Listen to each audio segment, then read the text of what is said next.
તો હાઈવેના સમારકામ માટે ચક્કાજામ, પોલીસે કરી છે અટકાયત। બિસ્માર હાઈવેના સમારકામ માટે કોંગ્રેસનો ચક્કાજામ। સુરતના નેશનલ હાઈવે 56 પર કોંગ્રેસ કાર્યકરોએ ચક્કાજામ કર્યો છે। ચક્કાજામ કરી રહેલા માંડવીના પૂર્વ ધારાસભ્ય આનંદ ચૌધરીની પોલીસે અટકાયત પણ કરી છે। આનંદ ચૌધરીની અટકાયત કરાતા મામલો ગરમાયો છે। લોકોના ટોળાએ પોલીસ જીપનો કર્યો છે ઘેરાવ। લોકો રોષે ભરાતા પોલીસે આનંદ ચૌધરીને જીપમાંથી ઉતાર્યા। हाईवे चक्काजाम कर्या बाद हजू सुधी तंत्र कोई अधिकारी स्थल पर नहीं आवता मामलो वधु उग्र बन्यो छे।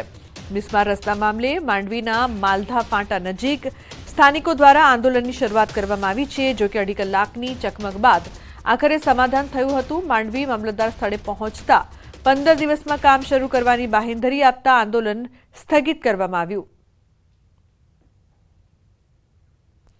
तो बिस्मार हाईवेना समारकाम माटे चक्काजाम करवामां आव्यो। सूरतमां गांधी निर्वाण दिवसे चक्काजामथी विरोध, बिस्मार रस्तानो विरोध, पोलीसे अटकायत पण करी। तो बीजी तरफ रोड रिपेर करवानी मांग पर लोको अडग छे, लोकोमां रोष छे। पोलीसे आनंद चौधरीनी अटकायत करी छे। विरोधने पगले चौधरीने जीपमांथी नीचे पण उतारवामां आव्या। आ रोड 10-1 થી NHAI ने આપવામાં આવ્યો છે અને એમપી સાહેબે માનનીય એમપી સાહેબે બી એમની સાથે મીટિંગ યોજી હતી અને હાલ આજ રોજ મેં NHAI ના અધિકારી સાથે ચર્ચા કરતા તેઓ તરફથી દિન 15 દિવસમાં આ કામગીરી શરૂ કરવામાં આવશે અને આ બાબતે અમને કન્સલ્ટ કોન્ટ્રાક્ટરને કામગીરી સોંપી દીધી છે એવું જણાવવામાં આવ્યું છે। अन्य महत्वपूर्ण समाचारनी बात करें तो बनासकांठा जिला विभाजननो विरोध हजू पण यथावत। धानेरामां विभाजननो विरोध यथावत छे। जडिया गामे रात्रि बेठकमां लेवायो छे निर्णय। सर्व समाजना आगेवानोनी मांग बनासकांठा जिल्लामां यथावत राखवामां आवे तेवी मांग। हाथमां बेनर लईने नोंधाव्यो छे विरोध। मोटी संख्यामां ग्रामजनो एकत्रित थईने हनुमान मंदिरे बेठक योजवामां आवी।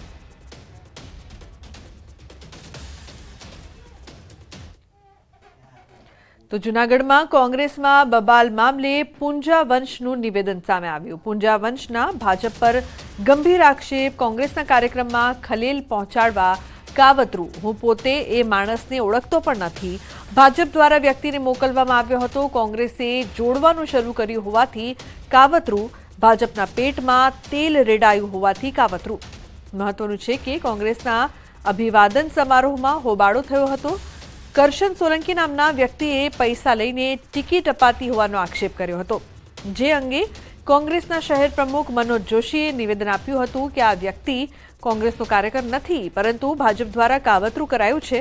ત્યારે હવે પૂંજા વંશે પણ ભાજપ પર સીધો આક્ષેપ કર્યો છે। ત્યારે સત્ય શું છે તે સમયની સાથે જ બહાર આવશે। हमारा वोट में 30 वर्ष त्या छो एम कैसे ना बापूजी में टिकट में अरे આપણે જીતાભાઈ રેલી માં ઉગ્યો છો અને કે તમે સભ્ય નથી હવે સભ્ય છે નથી પૈસા લઈને ટિકિટ આપે છે એ ફાઇનલ વાત છે।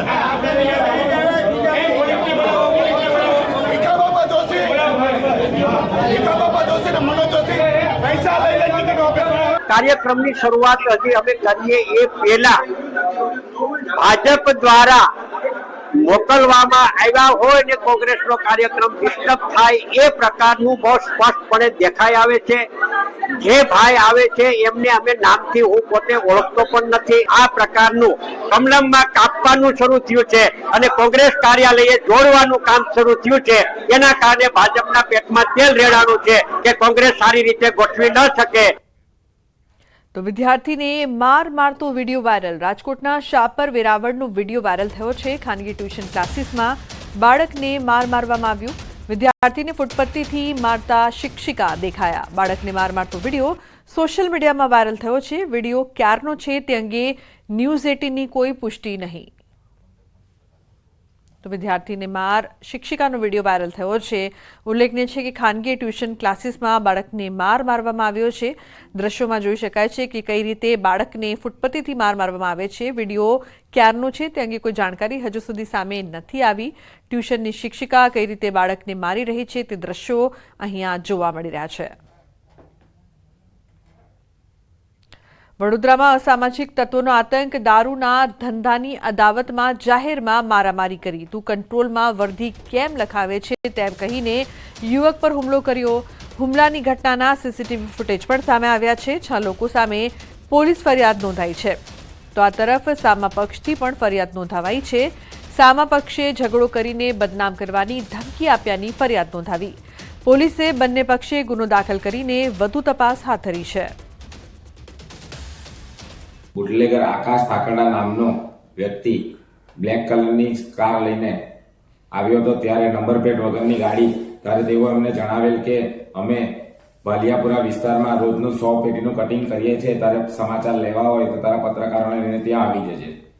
ત્યારબાદ તેઓએ અમને માથાના ભાગે 5 વખત પટ્ટા મારેલ અને જાનથી મારી નાખવાની ધમકી આપેલ. આજરોજ અમે માંજલપુર પોલીસ સ્ટેશનમાં ત્યારબાદ બુટલેગર ભાઉ દરબાર, તેની સાસુ રમીલા અને સપના તેમ અન્ય ઈસમો વિશે માંજલપુર પોલીસ સ્ટેશનમાં ફરિયાદ આપેલ છે. વડોદરામાં જાહેરમાં લાફાવાડી અને પટ્ટાવાડી કરનારાઓની પોલીસે શાન ઠેકાણે લાવી દીધી છે. ગઈકાલે રાજમહેલ રોડ પરથી થયેલી જાહેરમાં મારામારી મામલે પોલીસે કાર્યવાહી કરી. ટ્રાફિક સિગ્નલ પર સાઈડ આપવા જેવી નજીવી બાબતે થઈ હતી મારામારી. જાહેરમાં વાઘ બનીને તમાશો કરનારા પોલીસ સામે બકરી બની ગયા.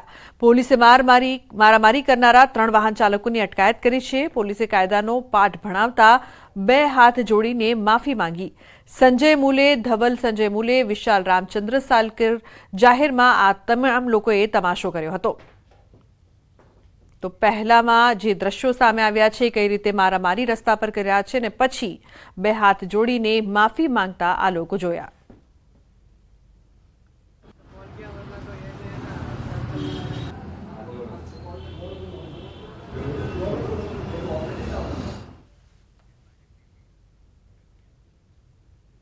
તો સુરતના કાપોદ્રામાં ડોક્ટર સામે છેડતીની ફરિયાદ. યુવતીની તપાસ દરમિયાન છેડતી કર્યાનો આરોપ. ડોક્ટર પ્રતીક માવાણી સામે છેડતીની ફરિયાદ. યુવતીના આક્ષેપ બાદ ડોક્ટરને મેથી પાક ચખાડ્યો. ડોક્ટર સાથે મારામારી સીસીટીવીમાં કેદ થઈ છે. ડોક્ટરને માથામાં ઈજા, આઈસીયુમાં દાખલ કરવામાં આવ્યા. ફરિયાદ બાદ કાપોદ્રા પોલીસની તપાસ. તો ડોક્ટર સાથે મારામારીના આ દ્રશ્યો સીસીટીવીમાં કેદ થયા છે. પીડિત યુવતીના ડોક્ટર સામે ગંભીર આક્ષેપ. ફરિયાદ બાદ કાપોદ્રા પોલીસ દ્વારા વધુ તપાસ કરવામાં આવી રહી છે.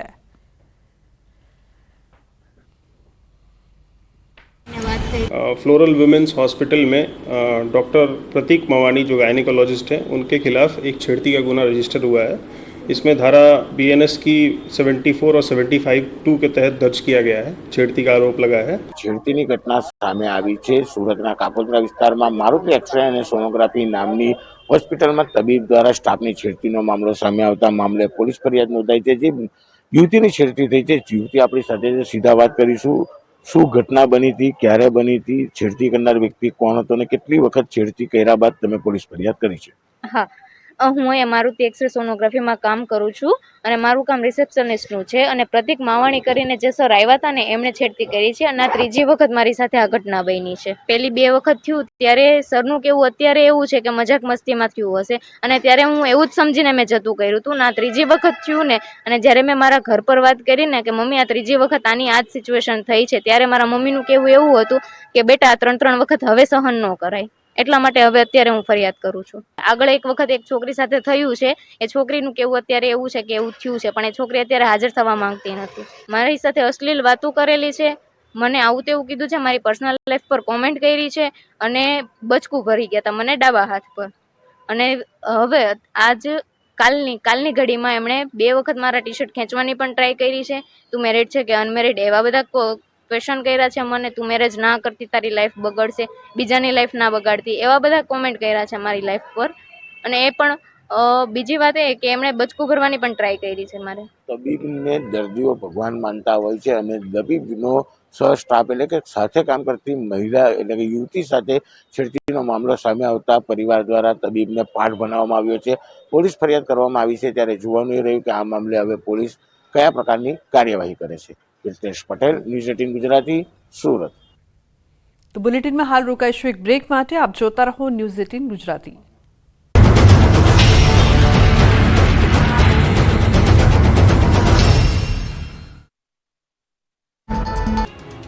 અન્ય શહેરોની જેમ અમદાવાદના વિવિધ વિસ્તારમાં ખડકેલા દબાણો પર તંત્રે હથોડો ચલાવ્યો. અમદાવાદ શહેરના ઓઢવ વિસ્તારમાં રબારી વસાહતમાં અનેક લોકોએ સરકારી જમીન પર વર્ષોથી પાક્કું બાંધકામ કરી દબાણ કર્યું હતું. આ અંગે અમદાવાદ મહાનગરપાલિકાએ અનેકવાર નોટિસ આપવા છતાં દબાણો ન હટાવતા અંતે મનપાની ટીમે બુલડોઝર સાથે પહોંચી તમામ 300થી વધુ ગેરકાયદેસર મકાનો જમીનદોસ્ત કર્યા હતા. કેટલીક દુકાનો પણ તોડી પાડવામાં આવી હતી, જેથી દબાણકર્તાઓમાં સન્નાટો પ્રસરી ગયો. રબારી વસાહતમાં અનેક લોકો ઘર વિહોણા થયા, જેને લઈને હવે રાજનીતિ પણ ગરમાઈ ગઈ છે. જેથી દબાણો દૂર કરાયા ત્યાં ગુજરાત કોંગ્રેસના પ્રદેશ પ્રમુખ શક્તિસિંહ ગોહિલ પહોંચ્યા હતા. સ્થળની મુલાકાત લઈને સ્થાનિકો સાથે વાતચીત કરી હતી. ઘર વિહોણા થયેલા લોકોની વ્યથા પણ જાણી. આ તકે ભાજપ પર પ્રહાર કરતા શક્તિસિંહે કહ્યું કે પથ્થર દિલ માણસ પણ અહીં આવે તો હૃદય દ્રવી ઉઠે. વિધવા મહિલાનું ઘર પણ તોડી પાડવામાં આવ્યું. યુવા નેતાને ટાર્ગેટ કરવા માટે મકાન તોડ્યા હોવાનો આક્ષેપ કર્યો. મહત્વનું છે કે એમસીએ રોડ રસ્તા પહોળા કરવા ઓઢવની રબારી વસાહતમાં 300 જેટલા ગેરકાયદે મકાનો તોડી પાડ્યા હતા, જેથી સ્થાનિકોમાં ભારે આક્રોશ વ્યાપ્યો છે. આ રીતે નડિયાદમાં પણ ધણધણ્યું બુલડોઝર. નડિયાદ ટાઉન પોલીસ મથકની સામે આવેલી 13 દુકાનોને દૂર કરવામાં આવી, જેના એક દિવસ પહેલા આ દુકાનોના ભાડુઆતોને તાત્કાલિક દુકાનો ખાલી કરી આપવા માટે સૂચના આપી દેવામાં આવી હતી અને બીજા દિવસે સવારે મહાનગરપાલિકાની ટીમ દ્વારા આ દુકાનોને તોડવાની કામગીરી હાથ ધરવામાં આવી હતી.